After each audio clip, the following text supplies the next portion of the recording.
Hi there. My name is Ryan O'Donnell, and I'm back again with The Way of Kindness with excerpts from multiple authors. Today I'll be starting on chapter 6, and it's called I'm Sorry, I Will Never Do That Again by Thich Nhat Hanh. It starts. In our daily lives, we are often caught by wrong perceptions. We are human, and we make mistakes. We listen unmindfully. We misunderstand the other person. We have to be aware of that. The Buddha said that we are caught many times a day by our wrong perceptions. You might like to calligraphy these 3 words and put them on your wall as a bell of mindfulness. Are you sure? When we look deeply, we often discover that it is we who cause ourselves the most suffering. We think our suffering is brought about by others, our parents, our partner, our so-called enemy. But when we look deeply, we see that out of forgiveness, anger, or jealousy, we have said or done things to create our own suffering and the suffering of those around us. Suppose in the past I said something unkind to someone and made him suffer. Now, touching deeply to the present, I can breathe in and out, smile to that person and say, I'm sorry, I will never do that again. The importance of saying sorry. When I practice this, I see the other person smiling to me, even if he is not there, even if he has already passed away, and my wound can be healed. Touching the present deeply, we can heal the past. The practice of dwelling in the present moment can help us calm ourselves and transform our pain. Chapter 7. Err on the Side of Kindness by George Saunders. So, quick end of speech advice. Since, according to me, your life is going to be a gradual process of becoming kinder and more loving, hurry up. Speed it along. Start right now. There's a confusion in each of us, a sickness, really, selfishness. But there is also a cure. So be a good and proactive and even somewhat desperate patient on your own behalf. Seek out the most efficacious anti-selfishness medicines energetically for the rest of your life.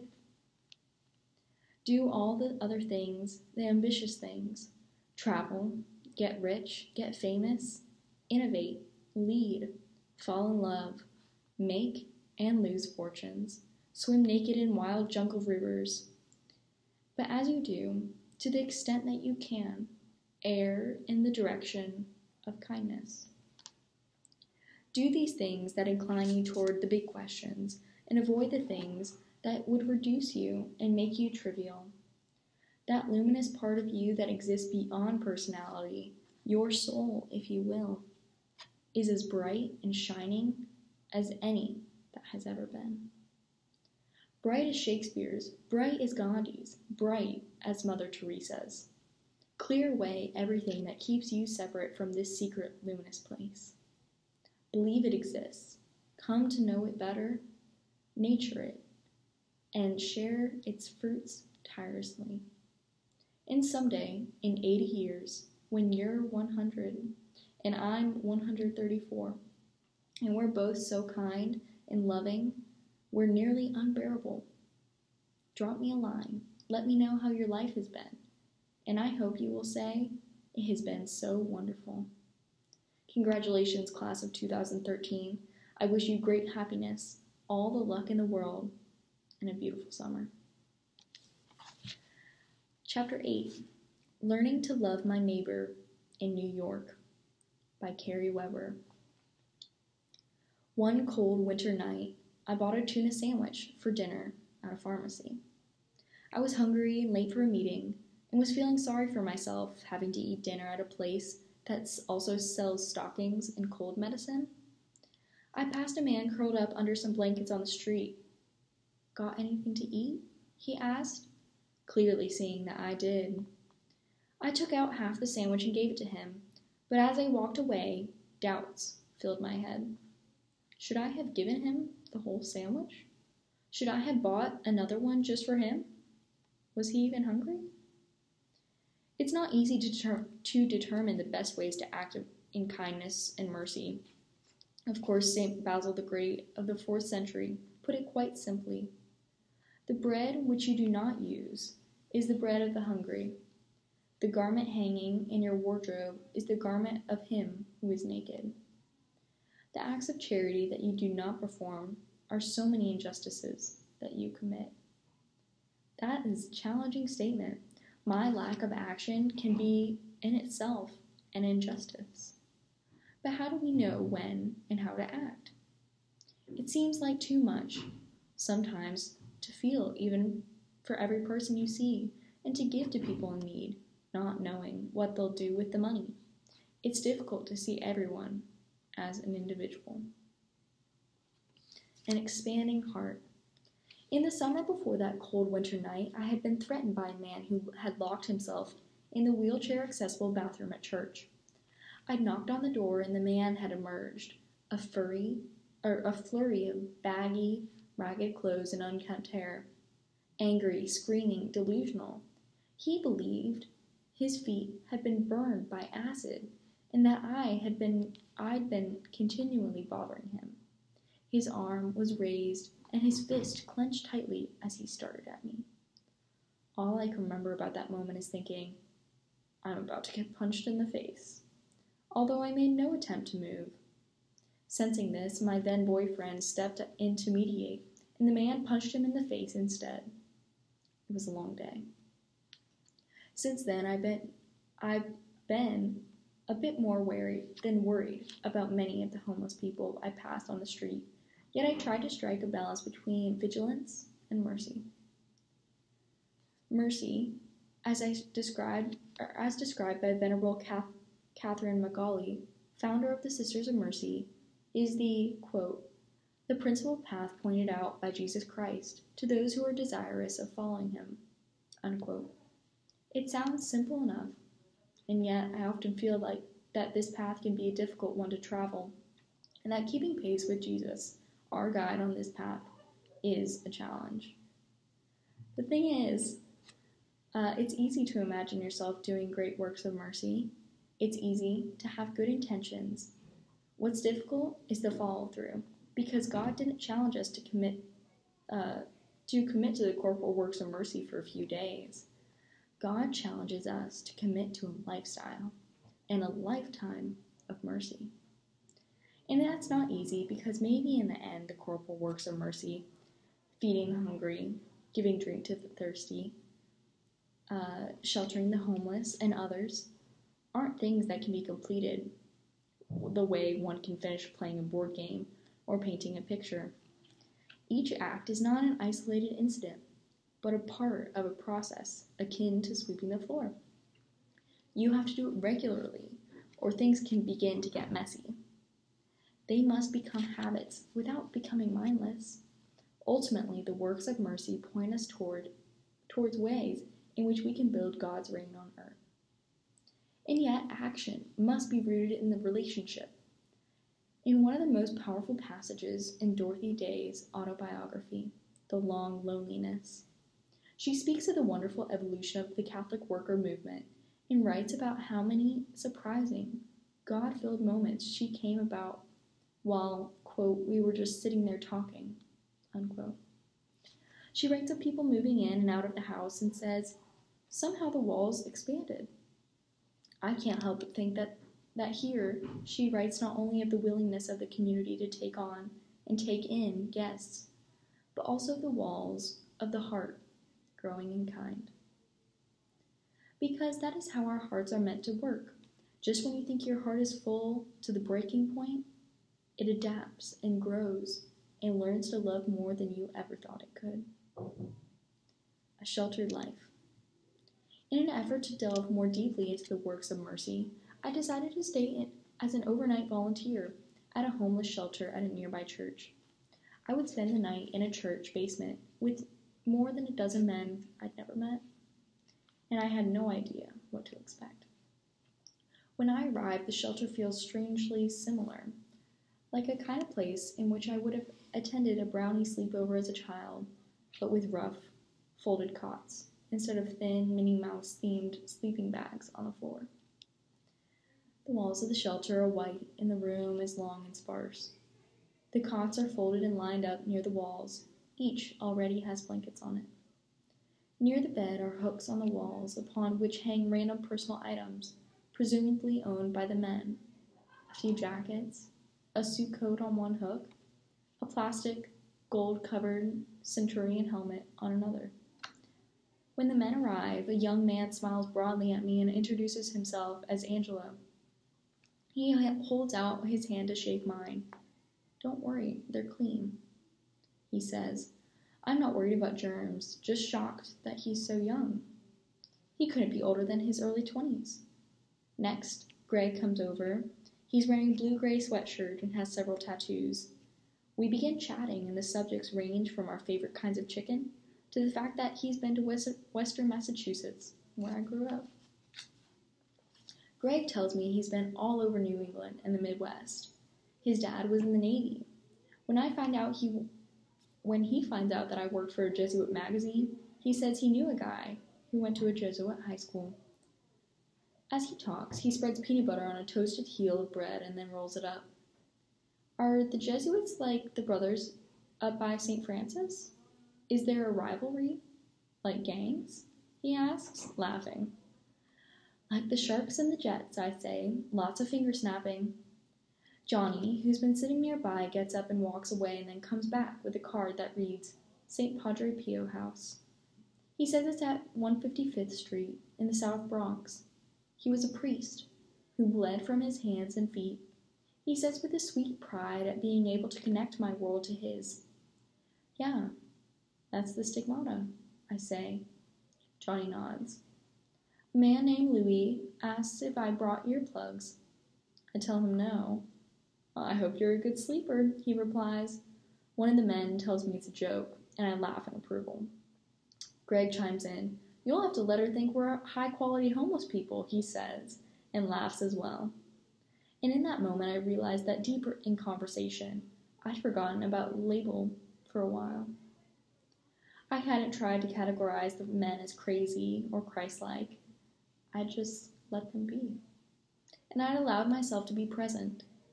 The lights go out at 10:30 and I have a difficult time falling asleep. Around 11, a cell phone rings. The snoring is at all volume levels and intervals, so at times it sounds like one continuous rumble. I understand now why Louis asked me about the earplugs. A man starts coughing with gusto. Someone brushes off his sheets. And yet somehow, after talking with many of the men that evening, all that noise really doesn't bother me. I'm grateful that they welcomed me. Throughout the evening, that small space seemed to expand. As the men made sandwiches or watched movies, or just sat there talking, I surprisingly felt at home. And here's some quotes. No act of kindness, no matter how small, is ever wasted. By Aesop. The best memory is that which forgets nothing but injuries. Write kindness in marble, and write injuries in the dust. From a Persian proverb. Kindness should be the natural way of life, not the exception. From the Buddha. Too often we underestimate the power of a touch, a smile, a kind word, a listening ear, an honest compliment, or the smallest act of caring, all of which have the potential to turn a life around. By Leo Buscaglia. Chapter 9. Masters of Love by Emily Smith. Every day in June, the most popular wedding month of the year, about 13,000 American couples will say, I do, committing to a lifelong relationship that will be full of friendship, joy, and love that will carry them forward to their final days on earth. Except, of course, it doesn't work out that way for most people. The majority of marriages fail, either ending in divorce or separation or devolving into bitterness and dysfunction. Of all the people who get married, only 3 in 10 remain healthy, happy marriages. As psychologist Ty Taschereau points out in his book, The Science of Happily Ever After, which was published earlier this year. Social scientists first started studying marriages by observing them in action in the 1970s in response to a crisis. Married couples were divorcing at unprecedented rates. Worried about the impact these divorces would have on the children of the broken marriages, psychologists decided to cast their scientific net on couples, bringing them into a lab and observe them and determine what the ingredients of a happy, lasting relationship were. Was each unhappy, family unhappy in its own way, as Tolstoy claimed, or did the miserable marriages all share something toxic in common? Psychologist John Gottman was one of those researchers. For the past 4 decades, he has studied thousands of couples in a quest to find out what makes relationships work. I recently had the chance to interview Gottman and his wife Julie, also a psychologist in New York City. Together, the renowned experts on marital stability run the Gottman Institute, which is devoted to helping couples build and maintain lasting, loving, and healthy relationships based on scientific studies. John Gottman began gathering his most critical findings in 1986 when he set up the Love Lab with his colleague Robert Levinson at the University of Washington. Gottman and Levinson brought newlyweds into the lab and watched them interact with each other. With a team of researchers, they hooked the couples up to electrodes and asked couples to speak about their relationship. Like how they met, a major conflict they were facing together, and a positive memory that they had. As they spoke, the electrodes measured the subject's blood flow, heart rates, and how much sweat they produced. Then, the researchers sent the couples home and followed up with them 6 years later to see if they were still together. From the data they gathered, Gottman separated the couples into 2 major groups, masters and the disasters. The masters were still happily together after 6 years. The disasters had either broken up or were chronically unhappy in their marriages. When the researchers analyzed the data they had gathered on the couples, they saw clear differences between the masters and disasters.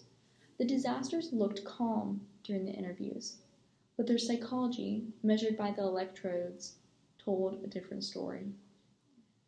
Their heart rates were quick, their sweat glands were active, and their blood flow was fast. Following thousands of couples, Gottman found that the more psychologically active couples were in the lab, the quicker their relationships deteriorated over time. But what does psychology have to do with anything? The problem was that the disasters showed all the signs of arousal in being in fight or flight mode in their relationships. Having a conversation sitting next to their spouse, to their bodies, like facing off with a saber-toothed tiger. Even when they were talking about pleasant or mundane facets of their relationship, they were prepared to attack and be attacked. This sent their heart rates soaring and made them more aggressive toward each other. For example, each member of a couple could be talking about how their day has gone, and a highly aroused husband might say to his wife, "Why don't you start talking about your day? It won't take you very long." The masters, by contrast, showed low psychological arousal. They felt calm, connected together, which translated into a warm and affectionate behavior, even when they fought. It's not that the masters had, by default, a better psychological makeup than the disasters, but it's that the masters had created a climate of trust and intimacy that made both of them more emotionally and thus physically comfortable. Gottman wanted to know more about how the masters created that culture of love and intimacy and how the disasters squashed it. In a follow-up study in 1990, he designed the lab on the University of Washington campus to look like a beautiful bed and breakfast retreat. He invited 130 newlywed couples to spend the day at this retreat and watch them as they did what couples normally do on vacation: cook, clean, listen to music, eat, chat, hang out. And Gottman made a critical discovery in this study, one that gets at the heart of why some relationships thrive while others languish. Throughout the day, partners would make requests for a connection, what Gottman called bids. For example, say that the husband is a bird enthusiast and notices a goldfinch fly across the yard. He might say to his wife, "Look at that beautiful bird outside." He's not just commenting on the bird here, he's requesting a response from his wife, a sign of interest or support, hoping they'll connect, however momentarily, over the bird. The wife now has a choice. She can respond either turning toward or turning away from her husband, as Gottman puts it. Though the bird bid might seem minor and silly, it can actually reveal a lot about the health of the relationship. The husband thought the bird was important enough to bring it up in conversation, and the question is whether his wife recognizes that and respects that. People who turned toward their partners in the study responded by engaging the bidder, showing interest and supporting in the bid. Those who didn't, those who turned away, would not respond or respond minimally and continue doing whatever they were doing, like watching TV or reading the paper. Sometimes they would respond with overt hostility, citing something like, "Stop interrupting me, I'm reading." These bidding interactions had profound effects on the marital well-being. Couples who had divorced after a 6-year follow-up had turned toward bid 33% of the time. Only 3 in 10 of their bids for emotional connection were not met with intimacy. The couples who were still together after 6 years had turned toward bids 87% of the time. 9 times out of 10, they were meeting their partner's emotional needs. By observing these types of interactions, Gottman can predict up to 94% certainty whether couples, straight or gay, rich or poor, childless or not, will be broken up together and unhappy, or together and happy several years later. Much of it comes down to the spirit of the couples bring to the relationship. Do they bring in kindness and generosity, or contempt, criticism, and hostility? There's a habit of mind that the masters have, Gottman explained in an interview, which is this. They are scanning social environment for things they can appreciate and say thank you for. They are building this culture of respect and appreciation very purposefully. Disasters are scanning the social environment for their partner's mistakes. It's not just scanning environment, chimed Julie Gottman. It's scanning the partner for what the partner is doing right, or scanning him for what he's doing wrong, and criticizing versus respecting him, and expressing appreciation. Contempt, they have found, is the number one factor that tears couples apart. People who are focused on criticizing their partners miss a whopping 50% of positive things their partners are doing, and they see negativity when it's not there. People who give their partner the cold shoulder, deliberately ignoring their partner, or responding minimally, damage the relationship by making their partner feel worthless and invaluable, as if they're not there, not valued. People who treat their partners with contempt and criticize them not only kill the love in the relationship, but they also kill their partner's abilities to fight off viruses and cancers. Being mean is the death knell of relationships. Kindness, on the other hand, glues couples together. Research independent from theirs has shown that kindness, along with emotional stability, is the most important predictor of satisfaction and stability in a marriage. Kindness makes each partner feel cared for, understood, validated, to feel loved. My bounty as boundless as the sea, says Shakespeare's Juliet.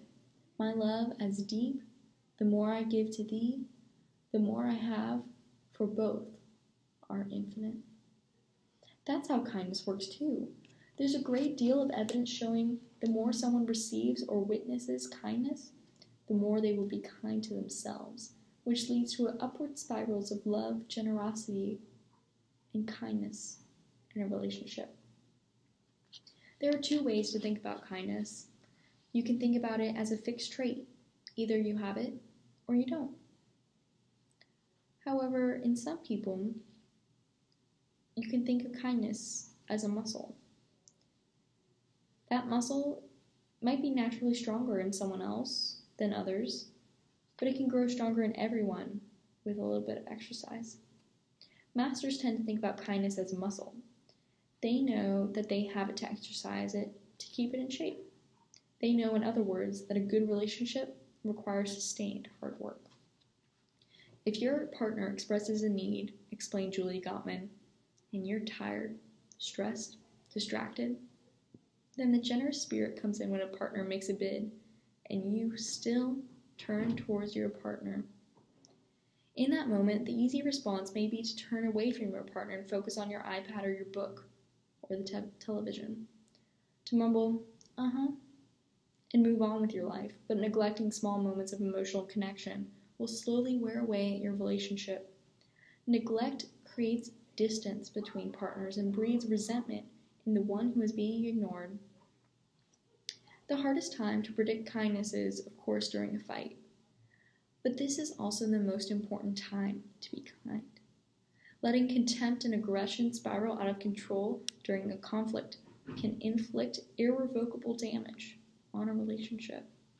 Kindness doesn't mean that we don't express our anger, Julie Gottman explained, but kindness informs how we choose to express the anger.